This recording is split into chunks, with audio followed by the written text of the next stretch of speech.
बिल्कुल है ये माई शक्ति। आज श्रद्धा चिंतन का हमारा क्रमांक है 1174।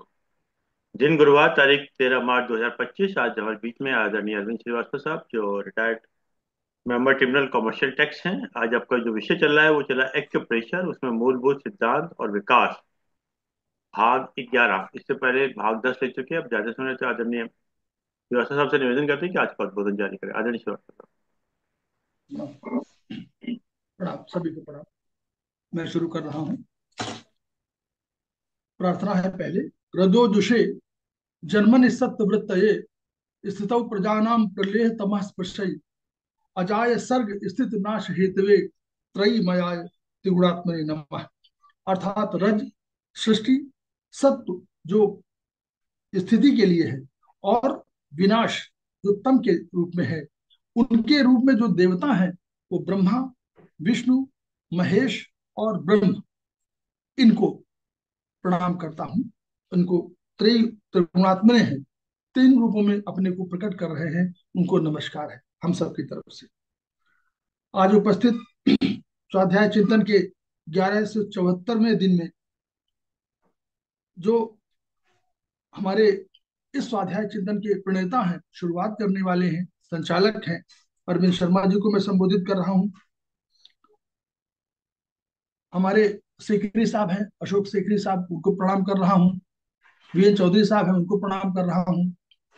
देवदत्त ऋषि जी हैं, उनको प्रणाम कर रहा हूँ। आर के काला जी प्रणाम कर रहा हूँ। रीता जी को प्रणाम कर रहा हूँ। अभिषेक जी भी उपस्थित हैं, उनको भी प्रणाम कर रहा हूँ। और आप लोगों की उपस्थिति से हमको एक साहस मिलता है, एक उल्लास मिलता है, एक उत्साह मिलता है कि हम जिस विधा को थोड़ा सा पढ़ रहे हैं, उसको, अपने ज्ञान को हम ट्रांसफर जब करते हैं, तो हमको यह उल्लास मिलता है कि यह शायद विधा आपकी भी काम आ जाए और आप भी इससे लाभान्वित हो जाए। तो हमको उतने ही मन में उतना ही सुख मिलता है जितना आपको मिल रहा होता है। तो इसी विषय के साथ, इसी मनोभाव के साथ हम लोग आज की क्लास की शुरुआत कर रहे हैं। और हमारा ये स्वाध्याय चिंतन में जो हमारा एक्युप्रेशर मूलभूत सिद्धांत और विकास है, ये एक्युप्रेशर के संबंध में था। इसका 11वां आज हम लोग उसके संबंध में 11वां एपिसोड है, तो हम लोग वहां से शुरू कर रहे हैं। इसके पहले हम लोगों ने जो बॉडी ऑर्गन्स है, जो 12 ऑर्गन्स की कंसेप्ट लिया गया है एक्युप्रेशर में, वह विचार धीरे धीरे करके हम लोगों ने स्प्लीन, स्टमक, ये सब करते हुए, लंग्स और लार्ज इंटेस्टाइन के करते हुए अब हम लोग आ गए थे किडनी पर। किडनी महत्वपूर्ण ऑर्गन है, और वो बहुत ही इंपॉर्टेंट इसलिए है कि वैसे तो हमारे हमारे अनुसार सारे ऑर्गन इंपॉर्टेंट हैं, लेकिन हर का अपने अपना एक अलग दृष्टिकोण है। किडनी को हम लोगों ने इस मूलभूत रूप में माना हुआ है कि यद्यपि वो जल तत्व का नियमन कर रही है, लेकिन इसके साथ साथ उसमें एक सबसे बड़ा वो है गुण, कि वह जो आपका पूर्व जन्म के जो सत है, जीवन सत जिसको बोलते हैं, उसको स्टोर करती है। और ये जीवन सत ही है जो आपके जीवन को, गति को, आपके भौतिकता को निर्धारित करता है, और कहीं ना कहीं आध्यात्मिक या पराभौतिक विचारों से प्रभावित भी होता है। तो हम लोग उसी की आगे कड़ी से शुरू कर रहे हैं। हम लोगों ने ये उस पिछले में कहा था कि दोनों किडनी किडनी पीछे हैं, उनके दोनों के मध्य भाग में गेट ऑफ वाइटिलिटी कहा जाता है। गेट ऑफ वाइटिलिटी में जीवन सत्व इकट्ठा होता है, और ये जीवन सत्व है जिसमें केवल ऊर्जा ही नहीं है, अग्नि है, अग्नि भी है और तरल भी होगा।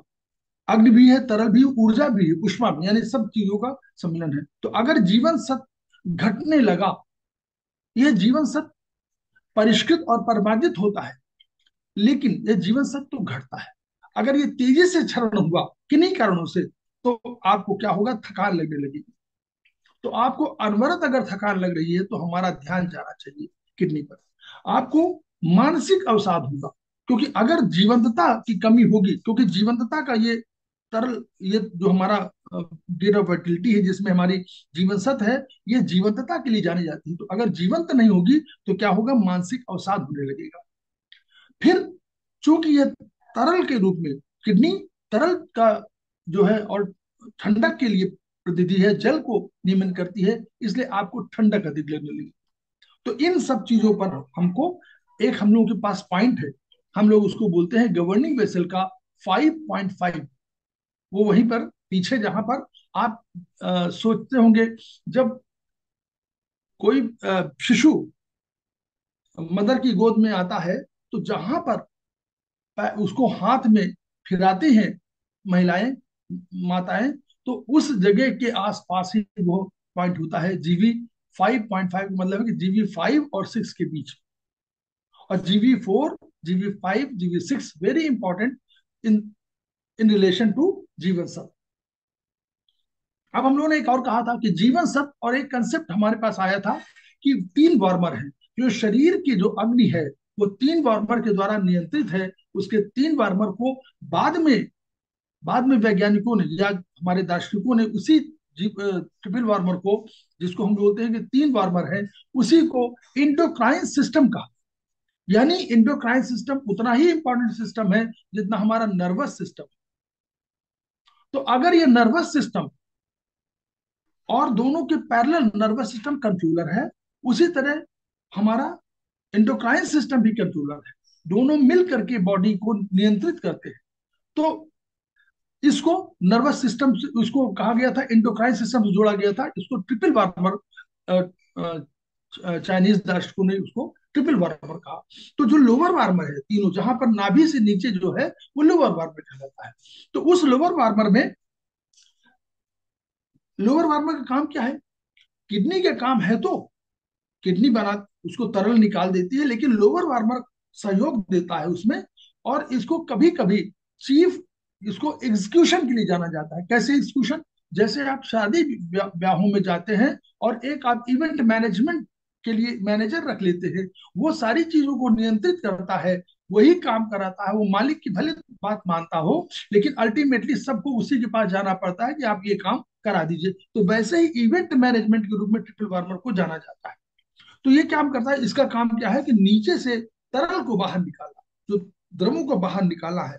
तो अगर, लेकिन इसको ऊर्जा कौन देता है? इसको ऊर्जा देता है वही gate of vitality. Gate of vitality से आवश्यक ऊर्जा को लेता है और तब ये काम फंक्शन को करता है, यानी द्रवों को बाहर निकालता है। अगर गेट ऑफ वाइटलिटी में कमजोर हो गई, यानी उसमें जीवंतता की कमी हुई, या हम उसको कहते हैं कि उसमें जीवन सत्व की कमी हो गई, तो क्या होगा? ये आवश्यक ऊष्मा और ऊर्जा की कमी किसको नहीं मिलेगी? ट्रिपल वार्मर को नहीं मिलेगी, यानी लोअर वार्मर को नहीं मिलेगी। तब द्रव द्रव जो है, जो जो बाहर निकालना है, वो निकलेगा नहीं। निकलेगा नहीं तो क्या होगा? शरीर में सूजन आ जाएगी, स्वेलिंग आ जाएगी। इसीलिए कभी कभी कहा जाता है कि किडनी रिस्पॉन्सिबल है। हम लोग जब सूजन, पैरों के नीचे सूजन देखते हैं, तो हम लोग कहते हैं कि आपके किडनी में कहीं प्रभावित है, क्योंकि जीवन सत्व को निर्णायक और उनके बीच में रिलेशनशिप जो है जीवन सत्व के बीच में किडनी का है। तो अगर किडनी फंक्शनल नहीं है, या जीवन सत्व फंक्शनल नहीं है, या उसमें ऊर्जा की कमी है, तो आपका नीचे का तरल नीचे से निकलेगा नहीं, और अगर निकलेगा नहीं तो आपके सूजन आ जाएगी। इसलिए पैरों के सूजन के संदर्भ में हमेशा हम लोगों को विचार आता है कि किडनी की प्रॉब्लम है। अब गेट ऑफ फर्टिलिटी क्या है? इसका इसको स्प्लीन और स्टमक से इसका क्या संबंध है? क्योंकि स्प्लीन और स्टमक हमारे पहली ऊर्जा को, जो हम भोजन लेते हैं, उसमें जो पहली ऊर्जा है, जिसको पोस्ट हेवन कहा जाए, पोस्ट हेवन इसलिए कहते हैं कि प्रारंभ में प्री हेवन कहते हैं, वो किडनी में ऊर्जा रहती है। और पोस्ट हेवन हम लोग जब भोजन लेते हैं, जल लेते हैं, वनस्पतियां लेते हैं, तो इनके माध्यम से जो ऊर्जा मिलती है वो हमको स्प्लीन और स्टमक देता है। तो इनके बीच में क्या रिलेशनशिप है गेट ऑफ फर्टिलिटी का? इसको, तो स्प्लीन सारा फंक्शन करती है, वो भोजन को भोजन ऊर्जा में कन्वर्ट करती है। लेकिन इसको ऊर्जा कौन दे रहा है? ऊर्जा दे रहा है गेट ऑफ वाइटिलिटी। ये उससे आवश्यक ऊष्मा मिलेगी और आवश्यक ऊर्जा भी लेगी। अब मान लीजिए गेट ऑफ वाइटिलिटी कमजोर हो गई तो क्या होगा? स्प्लीन अपना फंक्शन नहीं कर पाएगी। अगर स्प्लीन ने फंक्शन नहीं किया तो क्या होगा? दो काम हो सकते हैं। स्प्लीन की ऊर्जा को ऊपर जाकर के रक्त बनाना है, स्प्लीन की ऊर्जा को ऊपर जाकर जाना है और रक्त बनाने में हार्ट का सहयोग करना है। उधर उसको लंग्स में एनर्जी बनाना है, लंग्स के लिए, तो वहां यानी आपको कमजोरी भी लगेगी। दूसरा क्या काम है, अगर मान लीजिए ऊर्जा उसके पास है ही नहीं, तो एक तो ऊपर गई नहीं, फिर वो ऊर्जा क्या हो गई, वो नीचे चली जाएगी। अगर नीचे चली गई तो आपको पतले दस्त हो जाएंगे, आपके अंग ठंडे होंगे, क्योंकि ऊर्जा नहीं मिल रही। ऊर्जा ऊर्जा का हमेशा सिद्धांत है कि ऊर्जा अगर है तो उष्मा भी है। तो अगर नहीं हुई तो पतले दस्त भी होंगे और आपको ठंडक लगने लगेगी। तो अगर आपको लगातार ठंडक लग रही है तो हम लोग का ध्यान स्प्लीन पर भी, स्प्लीन और किडनी पर जाना चाहिए।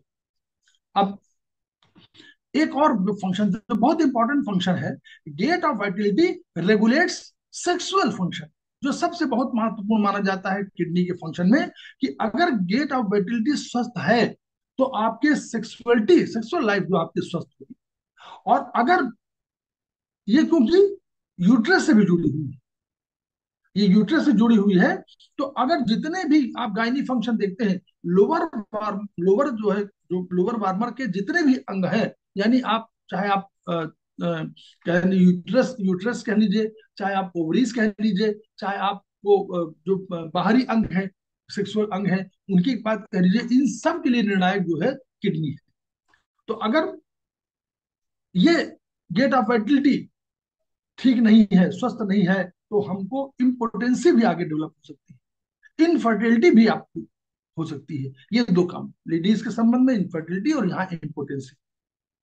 अब यहाँ जो कि पहले भी बता चुका हूं मैं, कि हम लोग पिछली बार बात कर रहे थे कि हम लोग यूट्रस के बारे में बताना चाहते हैं। वो यूट्रस को एक अलग से अंग के रूप में माना गया है, अलग से अंग के रूप में माना गया है, वो एक्स्ट्रा ऑर्डनरी ऑर्गन के रूप में उसको प्रतिस्थापित किया गया है। तो यूट्रस का काम क्या है, पहले तो यूट्रस का काम क्या है कि मेंस्ट्रुएशन को निकालना। जो मेंस्ट्रुअल फ्लूइड है, जब फर्टिलाइजेशन नहीं हुआ तो जो आपका बेड बनता है, जो बेड बनाने का काम करने करता है, तो यूट्रस करता है। वो बेड बनाता है कि अगर कोई नया हमारा अतिथि आएगा तो उस शिशु अतिथि को हमको वहां पर प्रोटेक्शन देना है, उसको हमको न्यूट्रिशन भी देना है, उसको प्रोटेक्शन देना है, उसके वो काम। अगर ये नहीं हुआ, फर्टिलाइजेशन नहीं हुआ, तो उसके 4-5 दिन के बाद उसको मालूम हो जाता है कि वर्चुअली फर्टिलाइजेशन नहीं, क्योंकि जब इम्प्लांटेशन की बात आती है, यूट्रस में इम्प्लांटेशन 5 दिन बाद होता है, और वो मोरेला के रूप में होता है, एक सेल का नहीं होता, बल्कि वो 16 सेल के रूप में आता है, और वहां पर इम्प्लांटेशन होता है। तो इस जिस इम्प्लांटेशन को ही हम लोग कंसीविंग कहते हैं, कि कंसीव हो रहा है, कंसीविंग हो गई। तो ये कंसीविंग जब कंसेप्ट आता है, ये है after fertilization 5 or 6 days, when it comes in the form of morula, that is of 16 cells, तब हम लोग कहते हैं कि कंसीविंग। तो इस कंसीविंग में जब अगर कंसीव नहीं हुआ, तो अब मालूम होता है कि वर्चुअली कोई अतिथि, शिशु अतिथि नहीं आ रहा है। वो जाइगोट के रूप में होगा, अल्टीमेटली उसको शिशु अतिथि कह रहे हैं, वो जाइगोट के रूप में होगा। तो जाइगोट के रूप में जब मोरोला की, जाइगोट सिंगल सेल का है और वो मोरोला के रूप में आया, तो अब नहीं हुआ, तो शेडिंग ऑफ होती है, यानी वो अब बिस्तर खाली करना पड़ता है, तो कि आप हटाइए। तो वो जो होता है वो that is known as menstruation in women. दूसरा क्या है, कंसेप्शन को रेगुलेट करना, इट रेगुलेट्स कंसेप्शन। इसका यूट्रस का काम क्या, तीसरा क्या काम, प्रेगनेंसी। अब जब पहले तो उन्होंने का कंसेप्शन हुआ, फिर अब कंसेप्शन पर जब इम्प्लांटेशन हो गया, तो उसके प्रेगनेंसी को रेगुलेट करना, कि वो 280 डेज में जितना भी है वो ये करें, मतलब बाहर उसको निकालना होगा, उस दौरान पोषण और उस दौरान विकास, और तब बाहर, तब उसको बाहर प्रगति के साथ सामंजस्य कराना है उसको। अब अगर यूट्रस का संबंध जो हमारे मेरिडियन सिस्टम में है, वो एक तो उसका संबंध है किडनी से, यूट्रस का संबंध किडनी से, डायरेक्ट किडनी से, नंबर 1। नंबर 2, एक और हम लोग मेरिडियन की चर्चा करते हैं, कंसेप्शन बेसल मेरिडियन, जिसको कहा जाता है कि इन मेरिडियन का कंट्रोलर है। तो वो उसका संबंध कंसेप्शन वेसल से होता है। तीसरा एक हमारे पास एक चोंगमो वेसल है, चोंगमो वेसल, इसको भी हम लोग कहते हैं कि ये भी न्यूट्रस को तीनों मिलकर नियंत्रित करते हैं। तो kidney and conception vessel as well as हमारे पास चोंगमो वेसल। अब क्या काम होता है, कंसेप्शन वेसल क्या काम करती है, कंसेप्शन वेसल वर्चुअली की माने ऊर्जा, इस ऊर्जा को प्रोवाइड कराती है किडनी को। किडनी कंसेप्शन वेसल जो है यूट्रस को ऊर्जा प्रोवाइड कराती है, नंबर 1। चांगो क्या करती है, यूट्रस को रक्त प्रवाहित, रक्त भी चाहिए, तो यूट्रस को रक्त प्रवाहित जो सप्लाई करने का काम है वो हमारा चांगो वेसल का है। तो किडनी और कंसेप्शन वेसल और चांगो दोनों, ये दोनों कंसेप्शन वेसल और चांगो वेसल निर्भर किस पर है, निर्भर किडनी पर है। ऊर्जा किडनी से प्राप्त करनी है उसको, तो अगर किडनी इसेंस पर्याप्त मात्रा में नहीं है तो क्या होगा, दो काम होंगे। एक तो रक्त सामान्य रूप से नहीं मिलेगा, और रक्त सामान्य नहीं नहीं मिला तो क्या होगा, जो मेंस्ट्रुएशन है वो कहीं ना कहीं प्रभावित होगा, एमिनेरिया हो जाएगा, एमिनेरिया माने न होना, एमिनेरिया हो जाएगा। फिर दूसरा उधर देखिए, नॉर्मल प्रेगनेंसी की तरफ भी, क्योंकि कंट्रोलर है यूट्रस प्रेगनेंसी के लिए, तो प्रेगनेंसी भी प्रभावित होगी। उसी तरह अगर किडनी स्टेंस कमजोर है तो सीवी वेसल, कंसेप्शन वेसल और चार्मो वेसल में दोनों में कम ऊर्जा होगी, दोनों में कम ऊर्जा होगी, तो जो मेंस्ट्रुएशन वो इरेगुलर भी होने लगेगा। तो ये, और इससे क्या होगा, इरेगुलर होगा या एमिनोरिया होगा, एमिनोरिया होगा तो ultimately it will lead to infertility in ladies. ये इसका कंसेप्ट है। अब क्यों ये चाहिए, यूट्रस को पर्याप्त मात्रा में लगातार रक्त चाहिए, पर्याप्त मात्रा में लगातार रक्त चाहिए, सामान्य सबके अंगों की तरह इसको भी चाहिए, लेकिन यूट्रस को लगातार चाहिए, इसको कभी कम नहीं होना चाहिए। अब दूसरा कंसेप्ट अब देखिए, और अंगों की स्थिति, ये तो यहाँ कंट्रोलर हो गया। हार्ट को हम लोगों ने कहा, स्प्लीन क्या करती है, स्प्लीन भोजन से, भोजन ऊर्जा बनाती है, उसको लंग्स और हार्ट में भेजती है। लंग्स और हार्ट उसको मिल करके दो काम करते हैं, लंग्स ऊर्जा बनाने का काम करते हैं और हार्ट उससे रक्त बनाने का काम करता है। और लंग्स इस ऊर्जा को पूरे शरीर में छितरा देते हैं, तो आपके शरीर में जो रोम छिद्रों में जो पावर होती है वह लंग्स देता है। तो और उधर हार्ट जो है जब रक्त बना लेता है तो वह रक्त के माध्यम से आपके पूरे शरीर में ऊर्जा का प्रवाह कराता है, अंदर वेसल्स के अंदर होता है। अब तो इस रूप में जब स्प्लीन ने क्या किया, स्प्लीन ने बनाया, तो स्प्लीन, स्प्लीन भी तो कंट्रोलर कहीं ना कहीं हो गई रक्त बनाने के लिए। अगर स्प्लीन कमजोर तो रक्त नहीं बनेगा, ऊर्जा नहीं बनेगी, दोनों चीज नहीं, रक्त भी नहीं बनेगा, ऊर्जा भी नहीं बनेगी। तो अब हार्ट को रक्त मिलेगा नहीं, कम मिलेगा।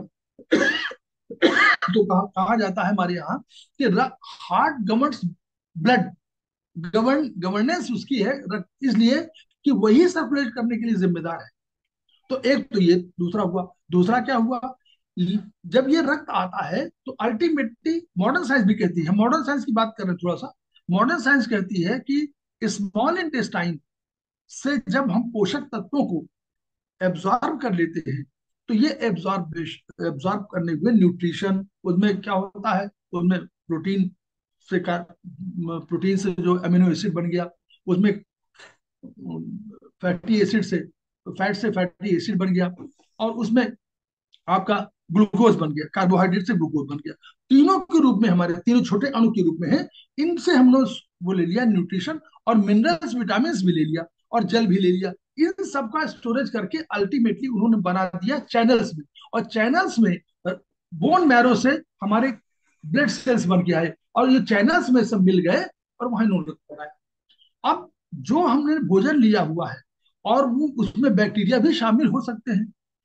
इवन HCl का जिसका पीएच बहुत एसिडिक है और 1.2 है, इनके बावजूद कुछ बैक्टीरिया अंदर रह जाते हैं, तो अल्टीमेटली फिर कहाँ चले गए वो, फिर वो जा करके SI में जब रक्त बना रहे हैं तब भी वो रहेंगे। अब इनको तो सीधे नहीं जाते हैं, कभी इनको सीधे ऐसा नहीं कि आप हार्ट को दे दें, क्योंकि अगर हार्ट ने इसको सर्कुलेट कर दिया तो हमारे बैक्टीरिया हमारे साथ जा रहे होंगे, उस रक्त के साथ जाएंगे। तो उसका काम प्रकृति ने क्या किया, ये मॉडर्न साइंस की बात कर रहा हूँ, उन्होंने कहा कि प्रकृति ने क्या किया, एक पोर्टल वेन तैयार कर दिया। उसको पोर्टल वेन क्यों कहा गया, पोर्टल माने जिससे नॉर्मली हम जानते हैं कि हम तो पोर्टल वही समझ रहे हैं जैसे कुली हमारे यहाँ होते हैं, तो एक ऐसा काम कर दे नॉर्मल वेन के रूप में नहीं, ये पोर्टल वेन के रूप में लीवर को दिया। लीवर ने क्या किया, इसको डिटॉक्सिफाई कर दिया, उसने कुछ केमिकल अपने यूज किए और उसके बाद जितने भी विषाणु हैं, जीवाणु हैं, उनको नष्ट कर दिया। और नष्ट करने के बाद जब साफ सुथरा हो गया तो फिर उसने वेंस में, नॉर्मल वेंस में डाल दिया और वो हार्ट में चला गया। तो उसको वेना कावा बोलते हैं। तो वो लोअर वेना कावा या वो सुपीरियर वेना, जहां से कहिए, तो दोनों वेना कावा से वो भेज दिया। तो अल्टीमेटली वेना कावा से गया और हार्ट के राइट चैम्बर में जाकर के, राइट एट्रियम में ऊपर, राइट वाला जो है वहां पर चला गया। ये काम मॉडर्न साइंस कहती है। तो इस रूप में हमारे जो एक्यूप्रेशर में हार्ट को कहा गया कि हार्ट गवर्न्स ब्लड, लेकिन कहा गया लीवर स्टोर्स ब्लड। और ये मॉडर्न साइंस भी मानती है कि जब आवश्यकता पड़ती है तो लीवर और स्प्लीन दोनों मिलकर के, अगर मान लीजिए भ्रूणावस्था, मतलब जब जब आप माँ के गर्भ में है, तब आपको, जब बोन मैरो का डेवलपमेंट नहीं होता है, तो यही लोग बनाते हैं आरबीसी वगैरह, जो लाल रक्त कण है, यही डब्ल्यूबीसी वगैरह यही बनाते हैं। लेकिन अगर मान लीजिए कोई व्यक्ति ऐसा कमजोर है, बीमार है, या कोई है, और लीवर, वो बोन मैरो में प्रोडक्शन नहीं हो रहा है आरबीसी का, तो इमरजेंसी कंडीशन में ये दोनों ऑर्गन जिम्मेदार हैं। ये क्या बनाते हैं? ये आरबीसी वगैरह बना देते हैं। यानी ये अपना धर्म का निर्वाह करते हैं कि अगर इनको लगे कि भाई कोई बोन मैरो की कोई बीमारी है जो नहीं हो पा रहा है, तो ये अपनी कोशिश करते हैं। तो इस रूप में लीवर को माना जाता है कि लीवर स्टोर्स ब्लड। जब आपको ब्लड की आवश्यकता हो इमरजेंसी में, तो ये अपने अपने जो रक्त रखा हुआ है उससे दान कर देते हैं। ये हमको सीखना पड़ेगा। हमको उन अपने शरीर के अंगों से सीखना पड़ेगा कि दान देने की क्षमता ये है। स्प्लीन अपना 100% दान देती है, 150 ml पूरा का पूरा दान दे देती है। आप सोचिए, दानवीर कर्ण सुना हम लोगों ने, जो सब कुछ दे रहा था, यहाँ स्प्लीन के इमरजेंसी आने पर स्प्लीन अपना पास 0 ml ब्लड छोड़ करके सारा ब्लड दे देती है। उसी तरह लीवर इमरजेंसी आने पर अपना सारा रक्त जो है वहां ब्लड सर्कुलेशन में डाल देता है। यानी अगर हम लोग इसको सीख लें तो कितना बढ़िया हो जाए, लेकिन हम लोग सीख नहीं पाते, हम लोग इतना दान देना नहीं चाहते। तो तो लीवर और हार्ट का, हार्ट गवर्न्स ब्लड और लीवर स्टोर्स ब्लड। तो इन और स्प्लीन कंट्रोल्स, ये भी हम लोगों ने देख लिया। तो अगर स्प्लीन की मात्रा में नहीं है तो हार्ट में और लीवर में दोनों में कम होगा। अगर लीवर में ब्लड की डिफिशियंसी हो गई तो पीरियड स्कैंटी होंगे, कम होंगे, बहुत कम होंगे, या एमेनोरिया हो जाएगा, यानी नहीं होगा मेंस्ट्रुएशन। लीवर, अगर लीवर में रक्त में रुकावट हो गई किसी कारणों से, रुकावट माने रुक जाएगी कहीं, अपना मूवमेंट जो है, क्योंकि एनर्जी या रक्त को लगातार फ्लो में होना चाहिए, अगर कहीं रुकेगी तो हमारा पीरियड पेनफुल हो जाएगी। किडनी एसेंस में अगर कमी होगी तो इनफर्टिलिटी हो जाएगी, या अगर प्रेगनेंसी भी है तो मिसकैरेज हो सकता है। और किडनी एसेंस में अगर कमी हुई तो हमारी रिप्रोडक्शन की समस्या हमेशा रही, क्योंकि यूट्रस यही काम करती है। अब गेट ऑफ फर्टिलिटी को, किडनी को कैसे ऊर्जा प्राप्त कराने में सहायक है ये देखा है। फेफड़ों में एक ऊर्जा गई, स्प्लीन से गई, फेफड़ों ने ऊर्जा बनाई, वो गैदरिंग की के रूप में बनी, और वो नीचे उसने भेज दिया, और सारे आप रोम छिद्रों में आपको भेज दिया।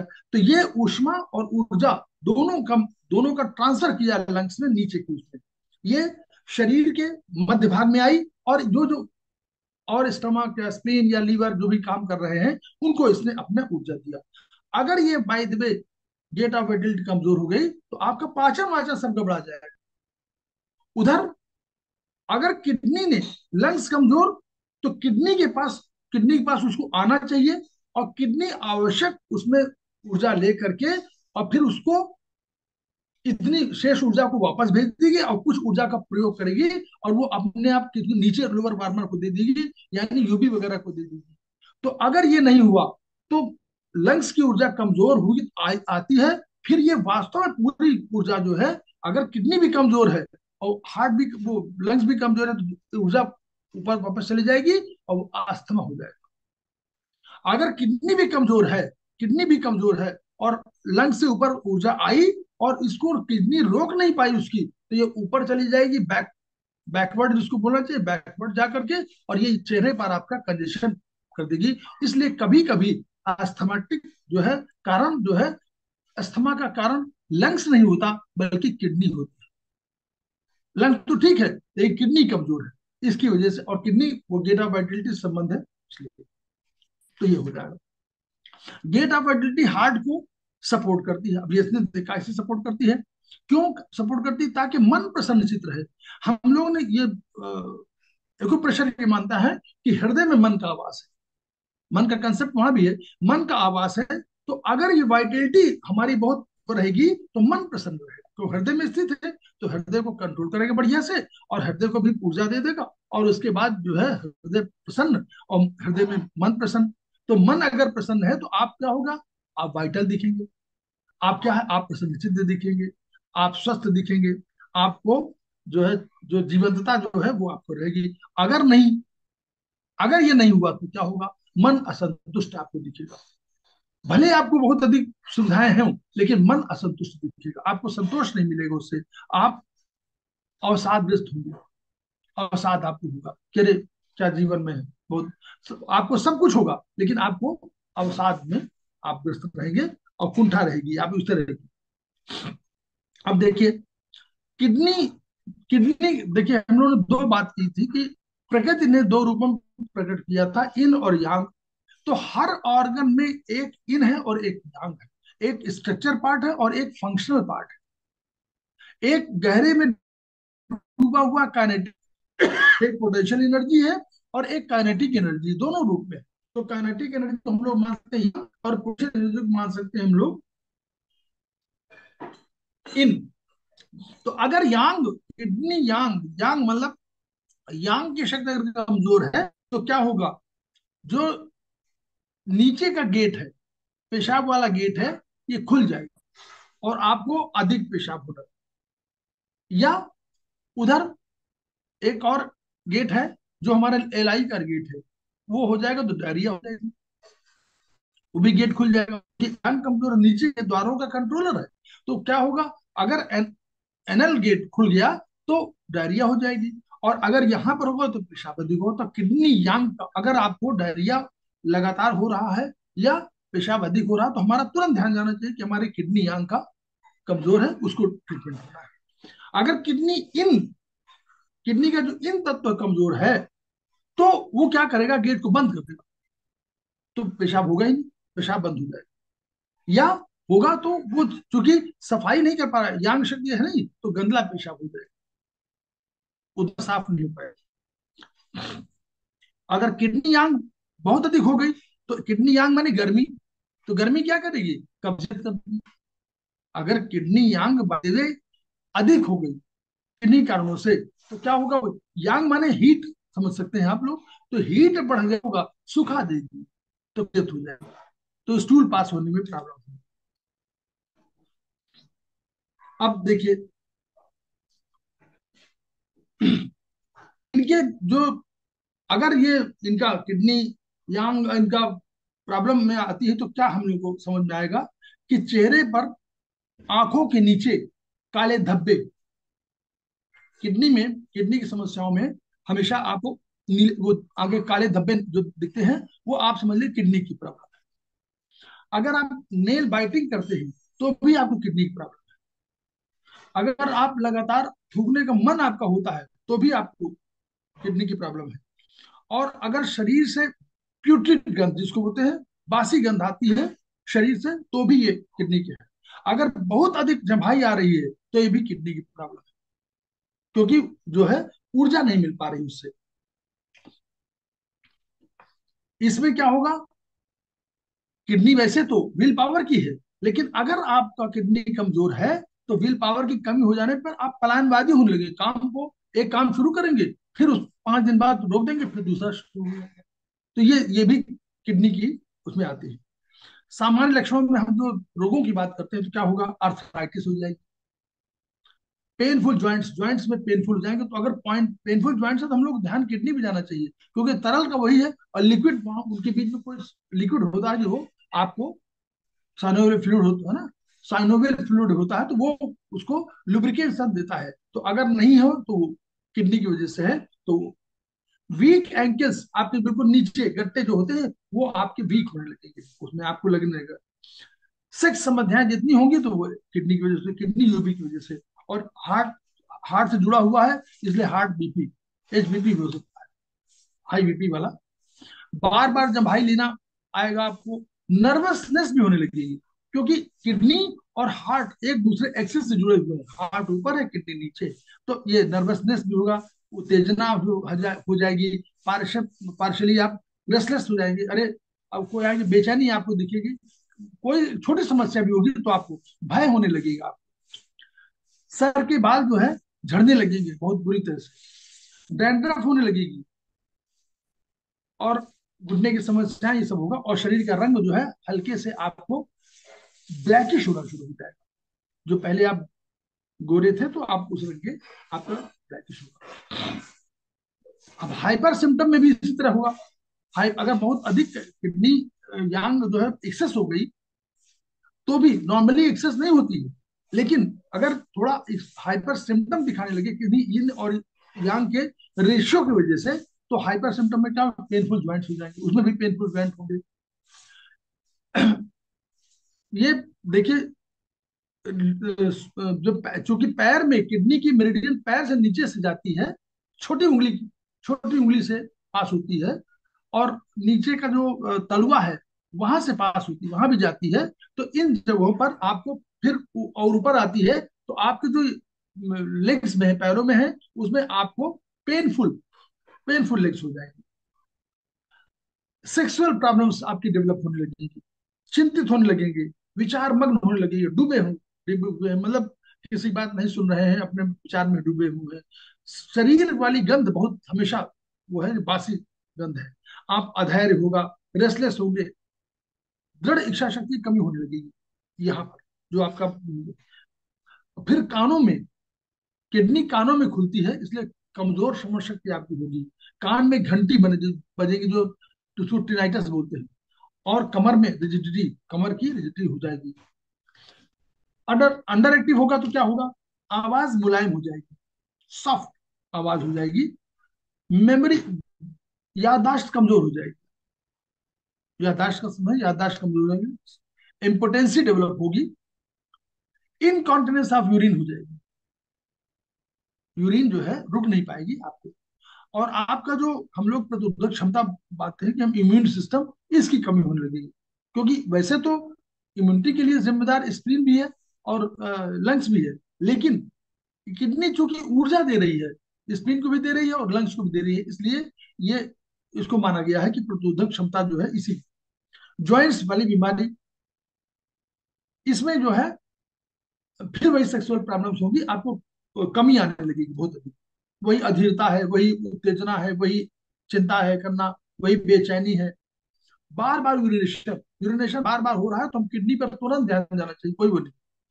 नाखून आपके फटने लगेंगे, क्योंकि किडनी बोन्स बोन्स का भी कंट्रोल करती है, बोन्स के लिए। और आयुर्वेद में भी माना गया, हम लोगों ने माना है उसको, कि बोन जो है शरीर के स्ट्रक्चर के लिए, 5वें नंबर पर मैंने, हम लोगों ने पृथ्वी के तत्व के साथ जोड़ा हुआ है, तो वो टूटने लगेगी, मतलब ब्रिटल होने लगेगी, उसमें कम हो जाएगी। तो डेंसिटी जो हम बोलते हैं, तो बोन मिनरल डेंसिटी जो बीएमडी टेस्ट होता है, उसको कराने में मालूम हो जाएगा वो ब्रिटल होने लगेगी।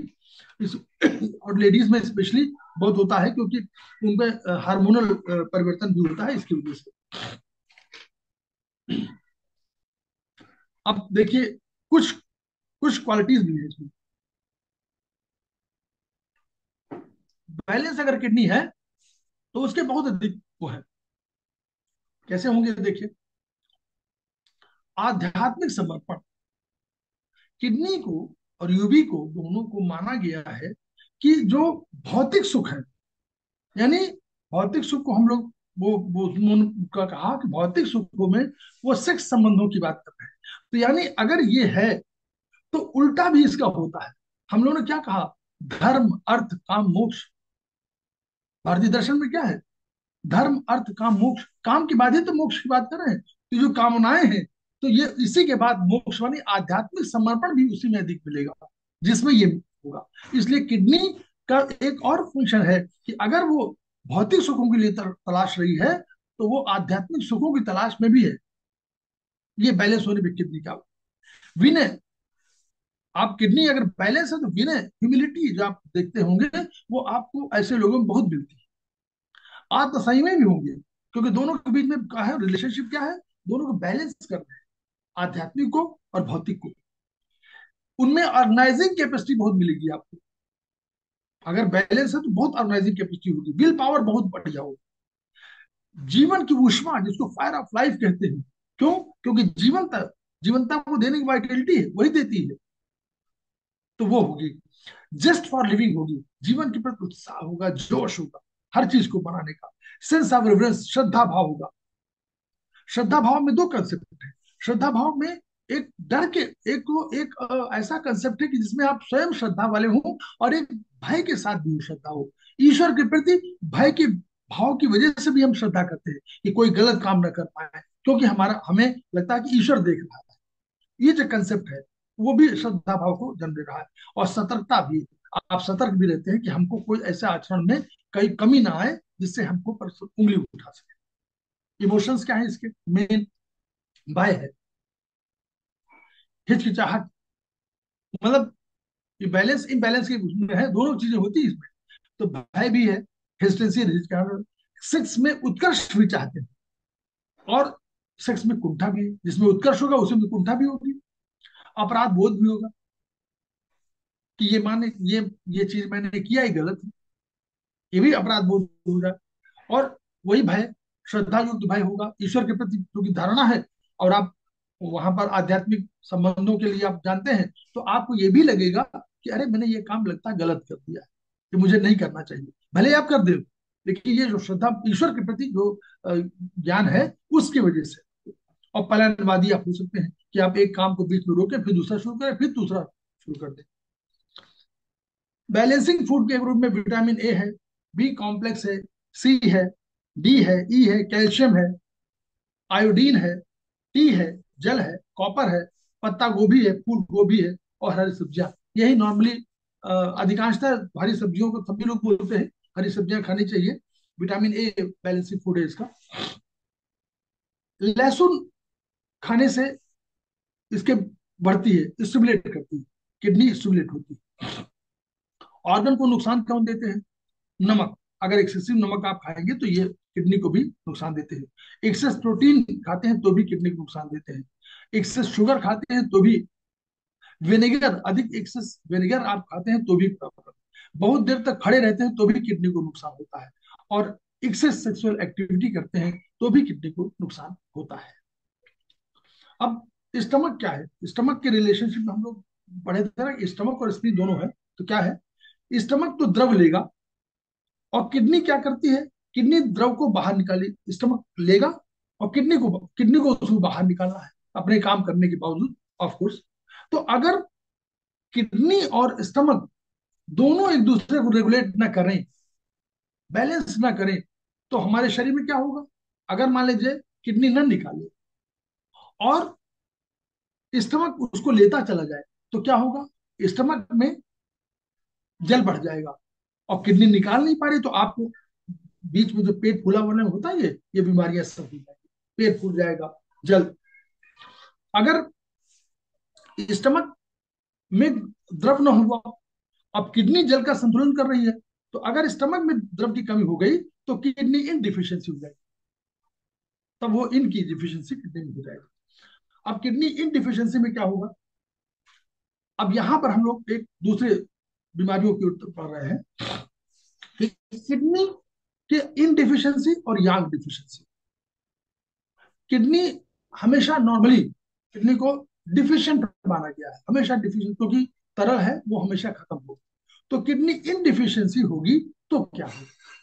तो अगर इन और दोनों धरातल, ये मान लीजिए बायोलॉजी वो जैसे फिजिक्स का या मैथ्स का प्रश्न है, मान लीजिए कि दोनों बैलेंस रूप में है, और मान लीजिए ये सीमा है, और इस सीमा से ये लेफ्ट वाले मान लीजिए हम माने, राइट वाले हमारे इन है, राइट को हम इन मानते हैं, तो राइट वाला हमारा यू घट गया।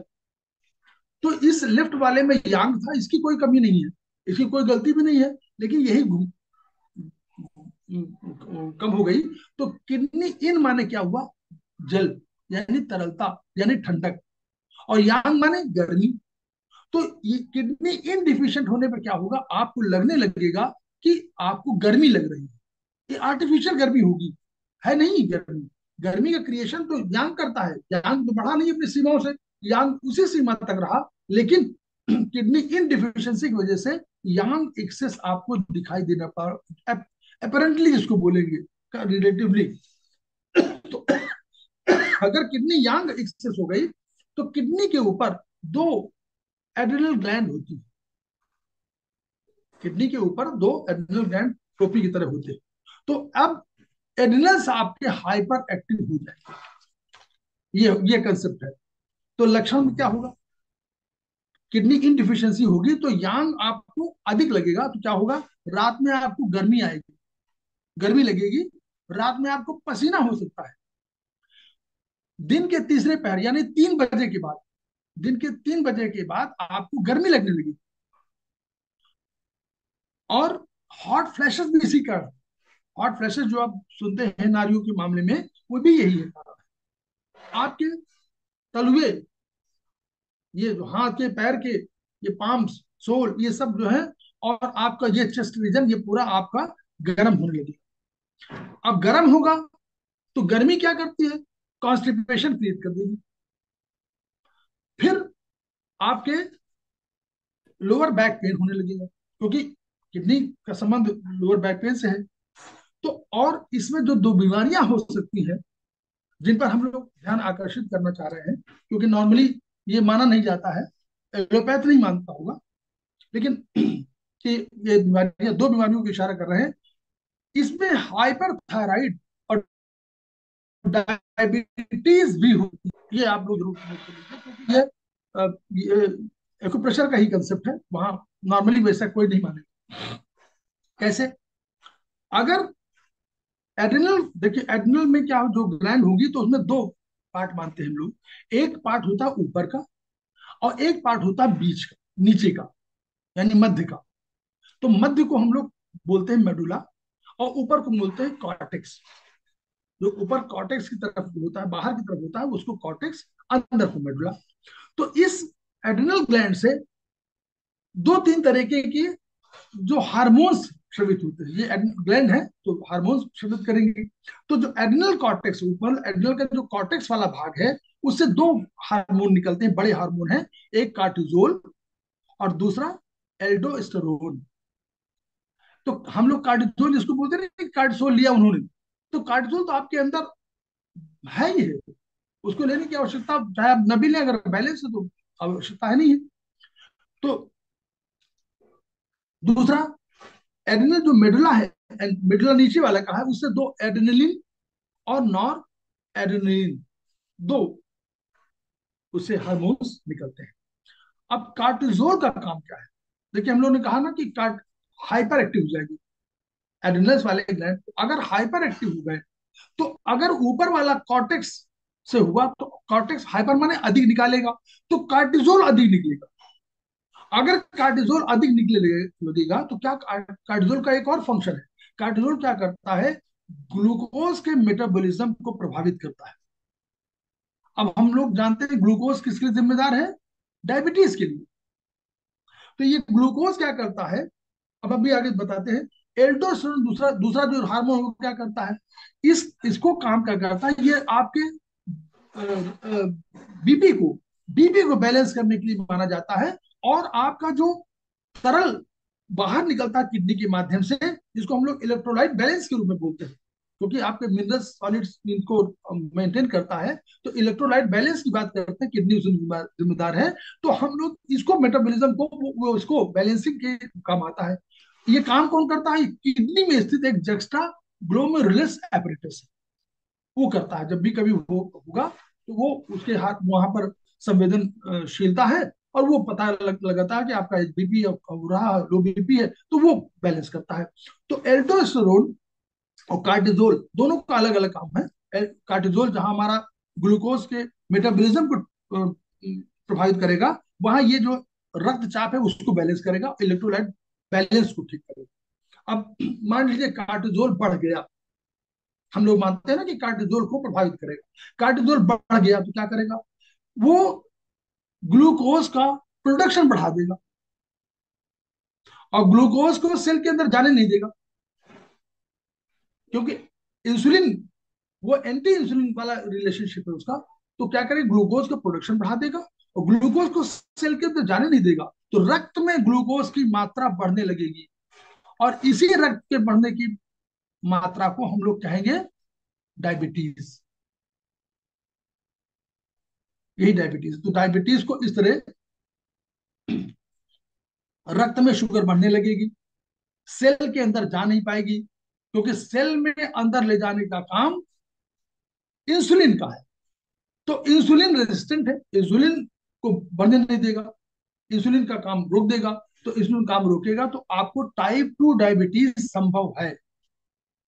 ये इसका फंक्शन है कार्टिजोल में। अगर अगर हमारे जो इन डिफिशियंसी है, किडनी इन की डिफिशियंसी में किडनी यांग एक्सेस हो जाएगा तो।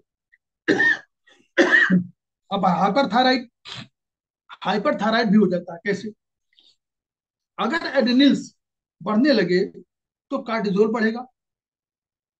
कार्टिजोल का काम मेटाबॉलिज्म में है, तो मेटाबॉलिज्म को तेज कर दिया। जब मेटाबॉलिज्म तेज हो जाएगा तो क्या होगा, वही आपको लगेगा। ये नहीं कह रहा हूं कि रियल होगा, लेकिन हो सकता है सिम्टम आने लगे। कैसे, हाइपरथायराइड क्या होगा, उसमें क्या होता है, तेज हृदय गति, क्योंकि सारा तेज है ना, मेटाबॉलिज्म तेज हो गया। चिंता, एंजाइटी जिसको बोलते हैं, तो ये हाइपरथायराइड के लक्षण में आएंगे। ये लक्षण है, पसीना आने लगेगा और आपका वजन घटने लगेगा। मेटाबॉलिज्म तेज माने जल्दी से चीजों को पका देगा, बाहर मैंने प्रोडक्शन हो रहा, आपने भोजन लिया, तुरंत खत्म कर लिया। अब वो खत्म करें तो आपके शरीर में एब्जॉर्प्शन हुआ नहीं, तो अल्टीमेटली आपको वजन घटने लगेगा। अगर हाइपो होगा, ये चीजें अगर हाइपो होगी मतलब कम होगी, तो वजन आपका बढ़ेगा। लेकिन थायराइड में अगर हाइपर है तो यानी आपको मेटाबॉलिज्म तेज हो जाएगा, तो आपका शरीर का वजन घटेगा, क्योंकि जैसे आपने खाया वो सब तुरंत पच जा रहा है, मेटाबॉलिज्म तेज है। तो इसलिए आपका शरीर का वजन बढ़ नहीं पाए। अब लेकिन एक चीज है, अगर कार्टिजोल का उत्पादन, देखिए ये है कार्टिजोल की वजह से हुआ, अगर कार्टिजोल का उत्पादन लंबे समय अधिक हुआ या आपने बाहर से लिया, तो ये फिर वही थायराइड हार्मोन को चेंज कर देगा और ये हाइपोथायराइड क्रिएट कर देगा, उल्टा हो जाएगा। जस्ट अगर बहुत देर तक आपने किसी ने कार्टिजोल खिलाया, तो कभी कभी जैसे डॉक्टर बाहर से खिला देते हैं, ये मालूम ना हो, मान लीजिए किडनी इन्फेक्शन और बाहर से आप खिला दें, तो ये बीमारी अपने आप आपको हो जाएगी। दूसरा क्या होगा,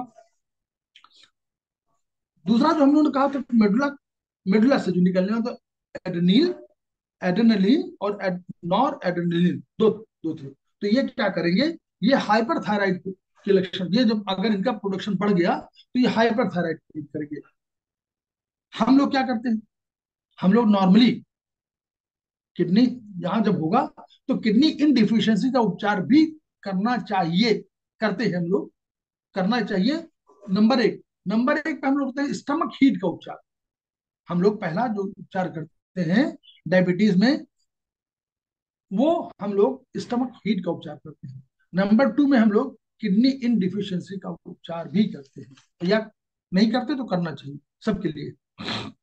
दूसरा स्टेज क्या होगी, तो ये तो पहली स्टेज में थी आपका।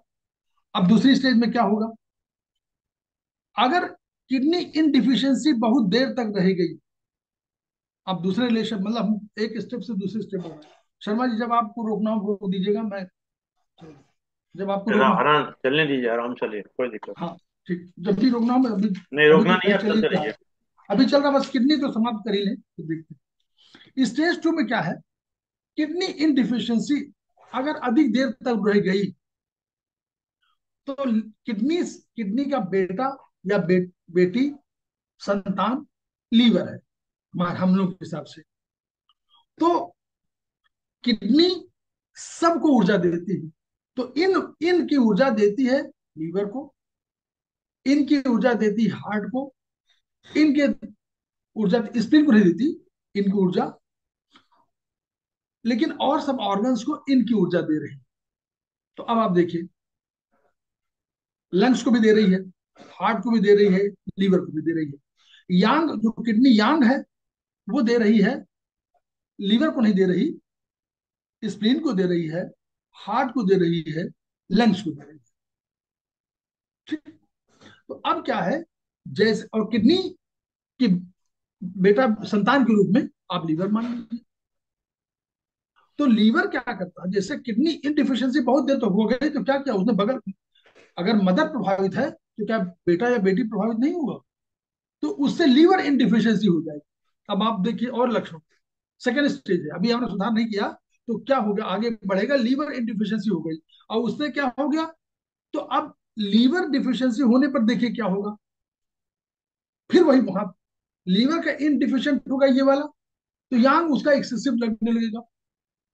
तो लीवर का यांग एक्सेस हो जाएगा, तो उसमें देखिए बहुत, फिर क्या होगा, फिर हाइपरथायराइड हो जाएगी, फिर हाइपरथायराइड हो गई, इसी जिम्मेदार किडनी है, फिर हाइपर लीवर की वजह से हाइपरथायराइड हो गई। फिर दूसरा काम और होगा, डिस्टर्ब विजन, आपका धूमिल दृष्टि हो जाएगी, दिखाई कम पड़े, क्योंकि लीवर आंखों में खुलता है, लीवर आंखों में खुलता है, यानी आंख की दृष्टि जो है वो हो जाएगी। और लीवर जिम्मेदार है, लीवर की मदर का बेटा बेटी कौन है, हार्ट। तो वो क्या करेगा, HBB क्रिएट कर देगा, हाई ब्लड प्रेशर, लीवर जिम्मेदार। लीवर अपने संतान, लीवर के संतान भी प्रभावित हो जाएंगे, तो लीवर संतान प्रभावित तो HBP हो गया, लीवर या तो तीन चीजें होंगी। फिर इसमें क्या होगा, लीवर के जो आपको होगा तो इसका लक्षण आएगा, सर के दाहिने भाग में दर्द होगा। और इसमें क्या और एक चीज होगा, जो लोग शाउटिंग एंगर, अचानक खूब तेज से बोलने लगे, समझ जाएगी लीवर की problem, liver excess. Shouting anger जहां भी होगा, शाउटिंग मतलब अचानक कोई बात हो तो तेजी से बोलने लगे, आप समझ जाइए कि लीवर की समस्या है, लीवर एक्सेस।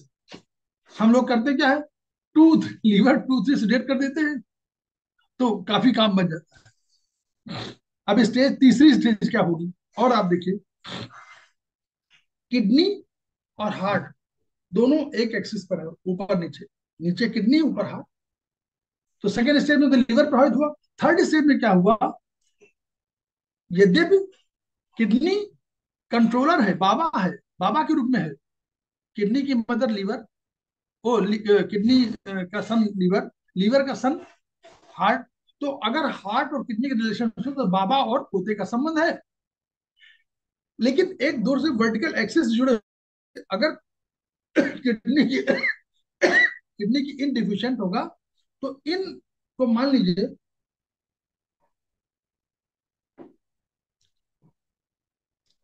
किन किन देखिए, किडनी नीचे है और हार्ट ऊपर है, तो किडनी तो इन है और हार्ट यांग है।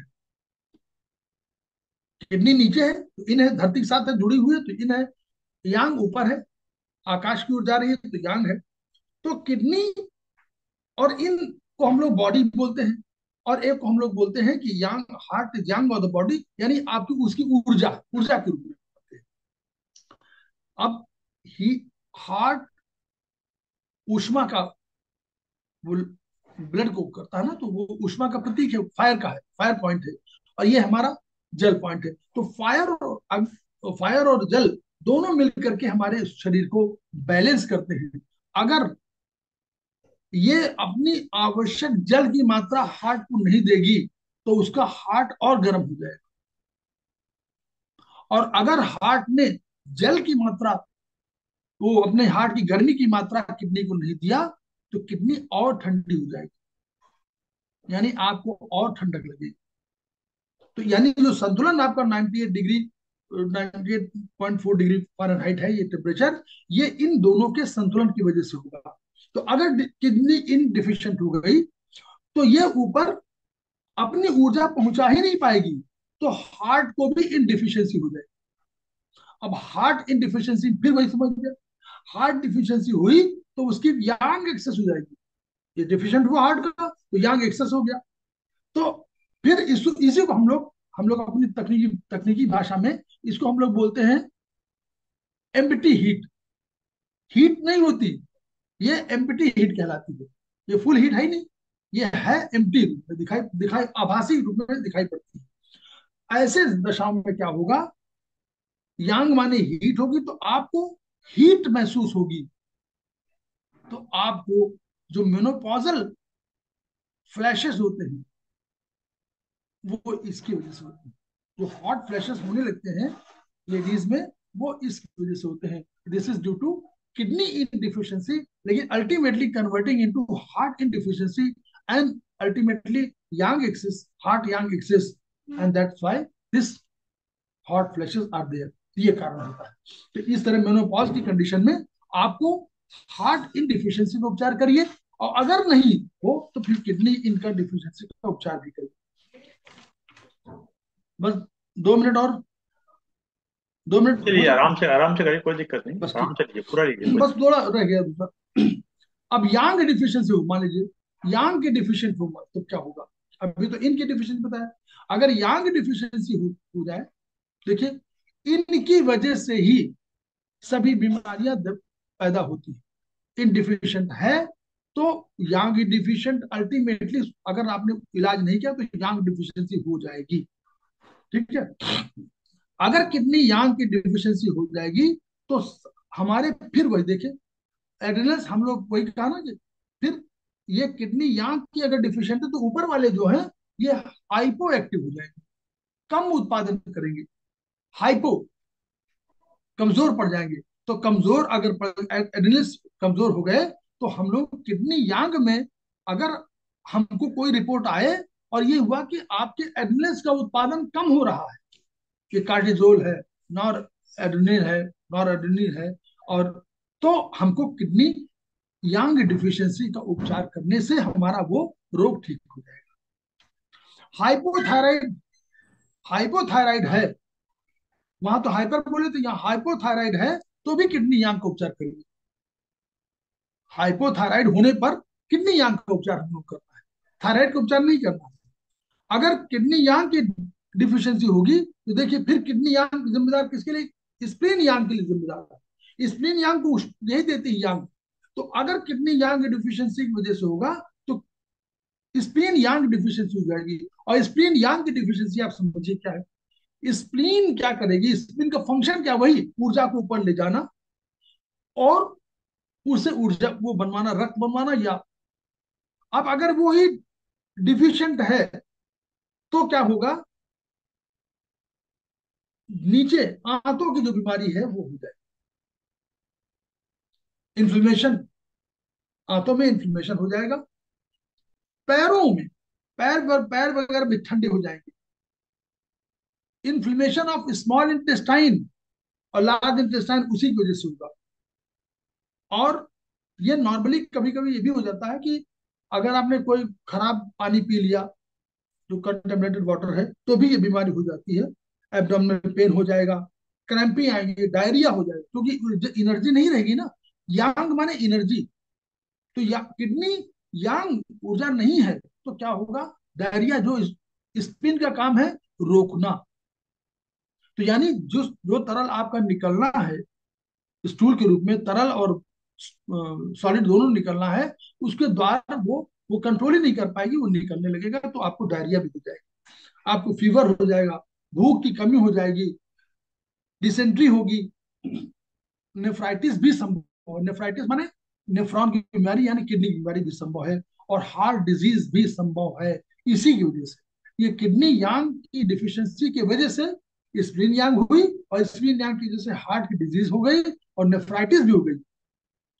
तो हार्ट किडनी यांग डिफिशियंसी के कारण हम लोग पढ़ा कि हार्ट यांग की डिफिशियंसी भी होगी। हार्ट यांग की डिफिशियंसी होने पर, अब यांग, अगर हार्ट यांग डिफिशिएंट है तो क्या होगा, पल्पिटेशन बढ़ेगा। हार्ट यांग डिफिशिएंट है तो जो एनर्जी चाहिए हार्ट को वो मिल नहीं पा रही है, तो पल्पिटेशन बढ़ेगा। पल्पिटेशन बढ़ेगा, एडिमा हो जाएगा, मतलब सूजन यहाँ पर, क्योंकि अल्टीमेटली वो जो उसका फंक्शन है उसको पूरा नहीं कर पा रहा है। तो यहाँ तो चेहरे का, ये जो चेहरे का स्वेलिंग है वो लंग्स और हार्ट दोनों के सम्मिलित प्रभाव की वजह से होता है, और पैरों का किडनी प्रभाव से होता है। इसमें और भी होगा, एक, अगर किडनी और लंग्स का वो नहीं ठीक से हुआ, क्योंकि लंग्स ऊपर से एनर्जी दे रहा है, किडनी के डिफिशिएंट है, तो किडनी डिफिशिएंट है तो क्या होगा, ऊपर से ऊर्जा आई लेकिन किडनी संभाल नहीं पाई, तो ये ऊपर चली गई, तो इसने क्या किया, लंग्स को प्रभावित किया। और लंग्स को प्रभावित करने पर एक लंग्स की बीमारी, खराब बीमारी है इम्फाइसीमा, जिसमें जो हमारे वायु कोश हैं वो आपको फैल करके, गुब्बारे की तरह फैल तो जाएंगे लेकिन फिर वापस नहीं आएंगे अपनी जगह, इलास्टिक इलास्टिक नहीं रह पाएंगे। तो ये बीमारी गंभीर बीमारी के रूप में कहलाती है। तो इसको इम्फाइसीमा बोलते हैं। तो इम्फाइसीमा में इसके एल्वलाइज जो है वो एक्सपैंड हो जाते हैं और फिर वो कॉन्ट्रैक्ट नहीं होते। अगर कॉन्ट्रैक्ट नहीं होंगे तो कैसे ऑक्सीजन जाएगी और ऑक्सीजन आएगी, कार्बन डाइऑक्साइड निकलेगी, ये सब नहीं पाता है। तो ये उनका ब्रीदिंग प्रॉब्लम हो जाएगी। तो ये हम लोगों का, इस तरह हम लोग किडनी यांग और वो हुआ। आप सभी को धन्यवाद, आप लोगों ने बहुत उससे पढ़ा सुना, और ये बड़ा चैप्टर था, इसलिए हम लोगों को 2 बार में इसको करना पड़ा। अल्टीमेटली किडनी का चैप्टर खत्म हुआ, अब यूरिनरी ब्लैडर का चैप्टर शुरू होगा। बहुत बहुत धन्यवाद आदरणीय अरविंद श्रीवास्तव साहब। हम लोग को तो घबराहट से होने लगी, अपनी बॉडी में देखने लगे हमारे कहाँ का प्रॉब्लम आ रही है। तो ऐसा नहीं। अच्छा, हम लोगों को ये सब सही बात। देखिए, हम लोगों को जो जो डॉक्टर साहब हैं उन सब जानते होंगे। जी सर, ठीक, कोई प्रश्न हो तो पूछ सकते हैं, नहीं फिर बाद में दो सब हमारे अच्छे के सब बोलेंगे। हाँ। जो महसूस होते हैं, और तो बस उसके लिए यही क्या है। है, आयुर्वेद में, आयुर्वेद बेस्ट हमारे यहाँ है। हम लोग शर्मा जी मानते हैं आयुर्वेद यही प्रमाण हो। आयुर्वेद में मन को हम लोग मानते हैं कि मन से बड़ा कंट्रोलर कोई नहीं है, बस ये हमको प्रेरणा देता है, और अंतर मन उससे बड़ा कंट्रोलर है। इसलिए हम लोग इन सब को छोड़ करके मन की शरण में चले जाते हैं और कहते हैं कुछ नहीं है, ये सब चीजें हैं, जीवन तो इसी तरह चलेगा। सभी सभी स्वस्थ नहीं रह सकते, अदरवाइज ये सब क्यों होते, बस। तो ये है। नहीं, ये देखिए, जैसे अब ना दो चीज विशेष नजर आ रही हैं कि एक मीठा और एक सच में नमक। शर्मा जी ने कहा कि हम लोग काफी डर गए, सुन सुन के। और इतना तो समझ में आया कि किडनी जो है वो दादा है, और लीवर उसका बेटा, उसका हार्ट उसका पोता हो गया, जी और जी। स्प्लीन भी उसी का कुछ बच्चा बच्चा है। लेकिन हमें ये बता दें कि हम कौन सा पॉइंट दबाएं कि यिन और यान किडनी का कंट्रोल कर सकें। सर, हम लोगों इससे ने एक पॉइंट पिछली बार भेजा था कि हम हमेशा कहते हैं कि किडनी 3 और 7, 2 पॉइंट जरूर है, हम 3 तो कम से कम मिनिमम हम ही लोग अभी बैठे हुए हैं, किडनी 3 लगाए हैं, और ये लगा रहे हैं 5 साल से लगा रहे हैं। कहाँ पर है? सर को हमने भेजा था, फोटो भेजी थी, शर्मा सर, आपको मैंने फोटो भेजी पैर हुई के है। नीचे होता है। हाँ, दोबारा मैं भेज दूंगा। सर हाँ, दोबारा हम उसको भेज देंगे, फोटो भेज देंगे। भेज आपको भेज उस पॉइंट पे लगाइए, वहां टोन करिए। टोन माने, तीन, मतलब वहां 3 और 7। 3 और 7, अगर 7 करने बहुत है लेकिन 3 तो करना ही करना। और उसी तरह स्पिन का अगर 3 पॉइंट, हम स्पिन का पॉइंट भी बना के भेजेंगे, स्पिन का 3 पॉइंट और इसका 3 पॉइंट करिए, तो ये दोनों चीजें किडनी, क्योंकि किडनी यांग बहुत महत्वपूर्ण है फंक्शनिंग के लिए। तो किडनी यांग क्या करती है, नॉर्मली जो है किडनी इन ऐसे अच्छा। नहीं, जब तक बीमार बहुत कोई ना हो तब तक किडनी प्रभावित नहीं होती, किडनी यांग प्रभावित होती है, तो उसकी वजह से किडनी जो लीवर यांग है वो प्रभावित होती, दोनों को पॉइंट लगा लीजिए। और हम तो देखिए 3 4 पॉइंट लगा रहे थे, देखिए अभी वो देखिए, हार्ट का और लंग्स का और उसका सभी का लगा स्क्रीन का लेंगे। सबका लगा के बैठता हूँ, तो वो आप वो बहुत बैलेंस होता है। क्योंकि कभी कभी होता है कि मान लीजिए बैठे हुए हैं और आपको अलग तरह का पल्पिटेशन हो रही है, तो आपने तुरंत एक पॉइंट मालूम हुआ कि पल्पिटेशन है, तो कोई कारण है, तो उसको लगा लिया धीरे धीरे। सर तो आप एक भी चीज जान रहे हो। एक चीज पूछना था, रिटेंशन ज्यादा रहता है यूरिन का, वॉइड जिसको बोलते हैं ना, वॉइड नहीं होता है यूरिनेशन के बाद, रिटेंशन रह जाता है, तो वही उसके दो, लिए कौन कौन सर सा दो, पॉइंट? देखिए वैसे तो हमारा पूरा प्रोटोकॉल है सर, उसमें मतलब प्रोटोकॉल अच्छा। में 5 6 पॉइंट हैं, लेकिन 2 पॉइंट तो हम हमेशा बोलेंगे आपको, किडनी 3 और स्प्लीन 3, इनको हमेशा टोन करके रखिए। और लंग्स भी टोन करिए, क्योंकि लंग्स एनर्जी का कंट्रोलर है। और हार्ट में हम नहीं कभी बोलेंगे। हार्ट में टोन तभी करिए जब आवश्यक मालूम हो, अदरवाइज हार्ट में हम लोग कहते हैं हार्ट के पॉइंट पर कि आप वहां पर मटर लगा लीजिए, चना लगा लीजिए, ताकि बैलेंसिंग रहे। तो वो हम पॉइंट, चारों पॉइंट आप कहिए तो हम फोटो भिजवा देंगे अपने हाथ के। हाँ हाँ, जरूर हाथ में जरूर। लगा करके फोटो भेज देंगे, पैरों के फोटो भेज देंगे। वो हम तो सबको कहते हैं, सब लोग लगाइए। हम लोग तो बताने के लिए बिल्कुल वो कोई, यही तो हमारा चार कि आप सभी को, हमारे सर कंसेप्ट ये है खेमका सर का कि each one reach one, each one treat one, each one teach one. बहुत अच्छा, बहुत अच्छा। और कोई किसी का प्रश्न पूछ सकते हैं। नमस्कार डॉक्टर साहब। हम्म, नमस्कार जी जी। नमस्कार डॉक्टर साहब। जी नमस्कार नमस्कार जी। डॉक्टर साहब, आपने एक बार बताया था एक कलर थेरेपी में ना, जो कलर लगाने के लिए पॉइंट, तो ये कलर कौन से होते हैं? ये मार्कर वाले लगाते हैं और स्केच पेन मार्कर? नहीं मार्कर नहीं, मार्कर नहीं, जो आपको स्केच वाले पेन होते हैं, जो जो वाटर कलर के रूप में होते हैं, ताकि वो मिटाने पे मिट जाए। अच्छा। हाँ नहीं तो मार्कर मार्कर तो, में तो मिट जाते हैं। मार्कर हाँ नहीं, अगर मार्कर मिट जा रहा है तो ठीक है। अगर एक अच्छा। परमानेंट मार्कर होता है तो वो उससे नुकसान होता है कि वो लगा रहता है फिर। हमारा काम ये है कि अगर 4-5 घंटे बाद अगर आप उसको छुटाना चाहें तो पानी से आप, तो वाटर सोल्यूबल जो होते हैं वो ठीक रहते हैं। तो जी। सर, ये पैरों में सूजन के लिए कौन सा पॉइंट है जिसे मार्क किया जाए? किडनी 3 का पॉइंट, अगर किडनी 3 की बात करें तो किडनी 3 का जो जगह है वहां पर अब येलो आप लगाइए, येलो। हाथों में बताइए, हाथ में बताइए, पैर में नहीं। पैर की स्वेलिंग की बात कर रहे हैं ना आप? हाँ जी, पैर की सूजन है तो वैसे हाथ में पॉइंट होता है उसका? अ, नहीं देखिए, पैर के लिए तो पैर वाली एनर्जी पे हम करें, पैर में लिख जाता है वहां, बहुत बढ़िया पॉइंट है, तुरंत लगा लीजिए। तो एक पैर छोटा में किस जगह होगा, एंकल, मतलब जैसे एंकल के पास, एंकल के पास होता एंकल है। के पास? हाँ एंकल के पास होता है, वो हम भेजेंगे। तो आप उसी पॉइंट पर येलो लगा लीजिए, yellow colour. Yellow. Thank you sir. जी, येलो कलर लगा, हम शर्मा जी को दोबारा भेज देंगे। और किडनी 3 वाले आप नोट कर लीजिए, किडनी 3 का पॉइंट आपका वहां पर आपको येलो लगाना है। तो और ये एसपी एसपी 3 में भी येलो लगा, दोनों में येलो लगा लीजिए। किडनी 3 पॉइंट मतलब एंकल के पास ही हुआ? हैं? हाँ किडनी एंकल तीन के पॉइंट पास। जो है एंकल के और पास। वो अंगूठे के पास है, दूसरा वाला अंगूठे। एसपी 3, एसपी 3 अंगूठे के पास है, ये एंकल के पास है, एंकल के नीचे। दोनों पैरों में, दोनों पैरों में? दोनों पैरों में लगाइए, बायलैटरल, दोनों तरफ एनर्जी जाती है जी। ठीक है सर, आप फोटो भेज दें, हम शर्मा जी से ले लेंगे फोटो। हम भिजवा दें जी। Thank you sir. चलिए साहब, और किसी का प्रश्न नहीं है तो फिर आदरणीय शेखी साहब दो शब्द धन्यवाद के देंगे हमारे। शेखी साहब धन्यवाद दे ही दीजिए, कोई प्रश्न और नहीं। ठीक है जी। सर्वप्रथम धन्यवाद आदरणीय अरविंद शर्मा जी का, आपने मुझे अवसर दिया। आज आदरणीय अरविंद श्रीवास्तव जी ने किडनी का सेकंड पार्ट में बाकी की नॉलेज दिया। आपने एनाटॉमी फिजियोलॉजी का सहारा बेस बना के बहुत ही सुंदर तरीके से इसका वर्णन किया है।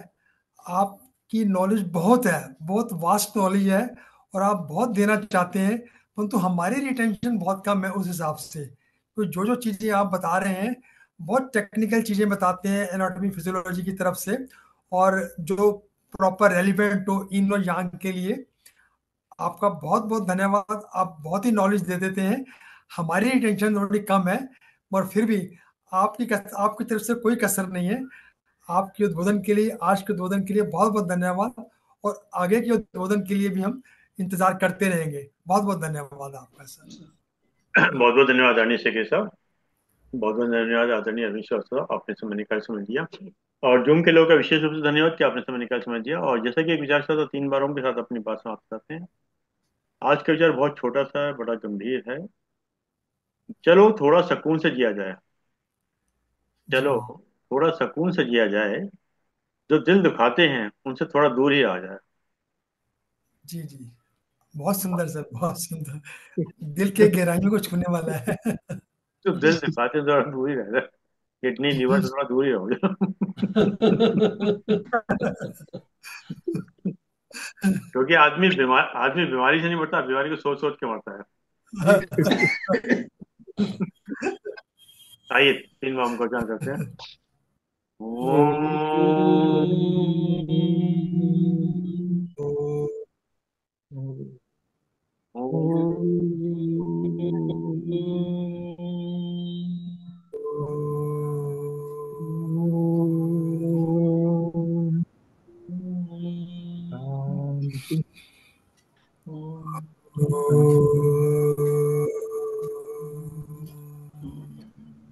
शांति शांति शांति। शांति सभी प्रणाम, सभी प्रणाम।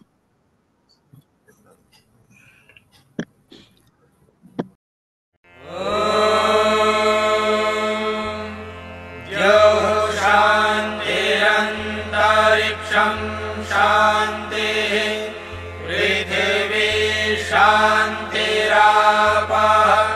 शान्तिरोषधयः शान्तिः वनस्पतयः शान्तिर्विश्वे देवाः शान्तिर्ब्रह्म शान्तिः सर्वं शान्तिः शान्तिरेव शान्तिः।